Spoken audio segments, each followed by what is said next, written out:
হাবিল কাবিল প্রশ্ন করে হাওয়া আদমকে, তোমরা মোদের বাপ মা, তোমাদের মা বাপকে। হাবিল কাবিল প্রশ্ন করে হাওয়া আদমকে, তোমরা মোদের বাপ মা, তোমাদের মা বাপকে।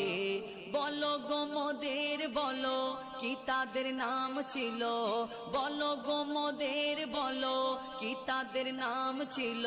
মোদের দাদা দাদি নানা নানি আছে কোথায়, দাদা দাদি নানা নানি আছে কোথায়। প্রশ্ন শুনে আদম হাওয়া হলো অবাক গো, হাবিল কাবিলকে তারা কি দেবে জবাব গো। দুজনে আল্লাহ বলে সিজদাতে যাই চলে, দুজনে আল্লাহ বলে সিজদাতে যাই চলে। মাসুম ছেলে মোদের কাছে একই জানতে চায়, ছেলে মোদের কাছে একই জানতে চায়। হাবিল কাবিল প্রশ্ন করে হাওয়া আদমকে, তোমরা মোদের বাপ মা, তোমাদের মা বাপকে। বলছে আদম